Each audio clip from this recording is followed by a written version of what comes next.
Overview on topic विषय पर अवलोकन।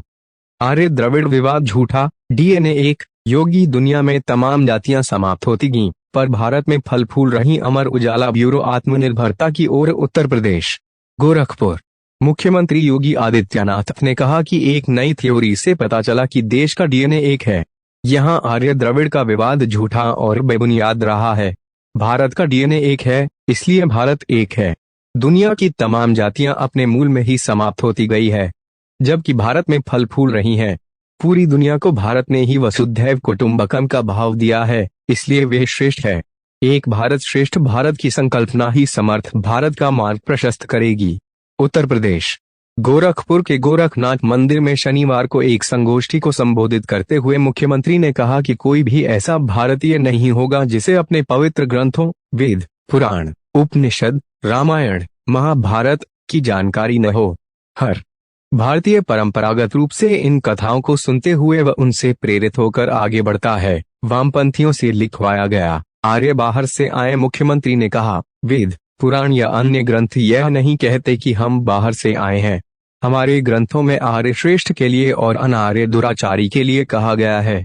रामायण में माता सीता ने प्रभु श्री राम को आर्य पुत्र कहकर संबोधित किया है, पर कुटिल अंग्रेजों ने वामपंथी इतिहासकारों के माध्यम से इतिहास की पुस्तकों में यह पढ़वाया कि आर्य बाहर से आए हैं।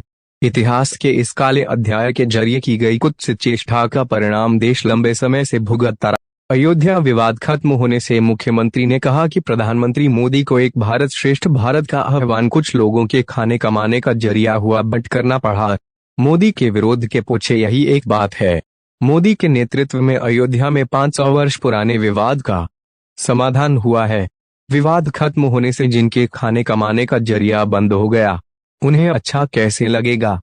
योगी आदित्यनाथ ने हाल ही में हुई एक आयोजन के दौरान ये कह गए जो उन्हें नहीं कहना चाहिए था। बहरहाल इससे मेरा नुकसान नहीं हुआ, किंतु योगी आदित्यनाथ की छवि का जरूर हुआ। यह खबर अखबार अमर उजाला में प्रकाशित हुआ दिनांक 22 सितंबर 2021 रविवार को। शीर्षक था आर्य द्रविड़ विवाद झूठा, भारत का डीएनए एक। खबर के अनुसार आदित्यनाथ का कहना है कि एक नई थ्योरी से पता चला है कि देश का डीएनए एक है। यहाँ आर्य द्रविड़ का विवाद झूठा और बेबुनियाद रहा है। भारत का डीएनए एक है, इसलिए भारत एक है। मुख्यमंत्री द्वारा कथित बातों से मुझे जरा एतराज है और कुछ सवाल भी। पहली बात, आर्यन इन्वेजन थोड़ी को साबित करने के लिए हमारे पास इन 3 रिपोर्ट है।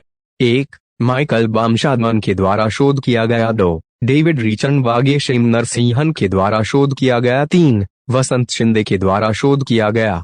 किंतु ऐसा कौन सा नया थ्योरी आया है और कब आया? इस थ्योरी रिपोर्ट किस शोधकर्ता ने तैयार की और किस अखबार मैगजीन के द्वारा इसे प्रकाशित किया गया? अगर इसका जवाब भी दे तो आपके बात को प्रमाणित करने के लिए काफी रहेगा, किंतु मुझे नहीं लगता कि इसका जवाब आपके पास होगा। कैसे होगा? जवाब रहेगा तब ना देंगे। जवाब नहीं है तो क्योंकि आपके पास कोई वैज्ञानिक सबूत नहीं है, तो फिर यह बात सिद्ध होता है कि आर्य द्रविड़ का विवाद सही है। और अब दूसरी बात, आपका कहना है कि भारत का डीएनए एक है, इसलिए भारत एक है। यह ठीक बोले, किंतु कुछ प्रतिशत गलत है। मैं उसे ठीक करके बोल रहा हूँ। भारत के लोगों का डीएनए एक है, सिर्फ ब्राह्मण, क्षत्रिय और वैश्य को छोड़कर बाकी सबका डीएनए एक ऐसा शोध से प्रमाणित हो चुका है। इसलिए भारत का भारत एक ही है और वे हम मूल निवासियों का। तो मैं मुख्यमंत्री से आशा करता हूँ कि कृपया इस प्रकार सारे आम झूठ न बोले, इससे प्रतिष्ठा के असर होता है। आगे आदित्यनाथ कहते हैं, दुनिया की तमाम जातियां अपने मूल में ही समाप्त होती गई हैं।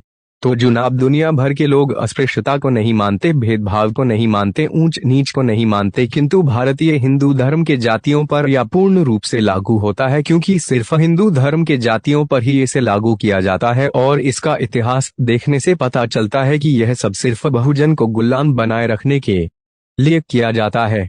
जैसा मैं हर बार करता हूं, मानसिक रूप से गुलाम भौतिक रूप से गुलामी से ज्यादा घातक है। मुख्यमंत्री आगे कहते हैं, कोई भी ऐसा भारतीय नहीं होगा जिसे अपने पवित्र ग्रंथ वेद, पुराण, उपनिषद, रामायण, महाभारत की जानकारी ना हो। मैं योगी से सवाल पूछना चाहता हूं कि ब्राह्मणों ने तो शूद्र अतिशूद्र को तो पढ़ने का अधिकार तक नहीं दिया था, और यह आजादी से पहले तक चला। वो तो बाबा साहब ने दिया, तब जाकर उनको आपका षड्यंत्र समझ में आया। यकीन नहीं आता तो खुद जांच लो। मनुस्मृति में मनु 78 से 81 में लिखा मिलेगा। यह आवश्यक नहीं है कि शूद्र को नियमों और संहिताओं का पता होना चाहिए और इसलिए उन्हें पढ़ने की आवश्यकता नहीं है। जो इसका उल्लंघन करेगा वह नरक में जाएगा। अच्छा, यहाँ शूद्र से तात्पर्य है ओबीसी, लेकिन बाद में इसे SC/ST के ऊपर भी लागू किया गया। इसलिए योगी जी जानकारी तो छोड़ो, सुप्रीम कोर्ट ST और ओबीसी ने ठीक से वेदों को देखा तक नहीं है। मुख्यमंत्री आगे कहते हैं कि अंग्रेजों ने वामपंथी इतिहासकारों से लिखवाया, आर्य बाहर से आए। यदि मान ले कि मुख्यमंत्री योगी सच बोल रहे हैं तो इसका मतलब यह हुआ कि नेहरू, बाल गंगाधर तिलक आदि ब्राह्मणों ने अपने ग्रंथों में ऐसा क्यों लिख कर रखा कि आर्य बाहर से आए हैं? क्या उन्हें भी अंग्रेजों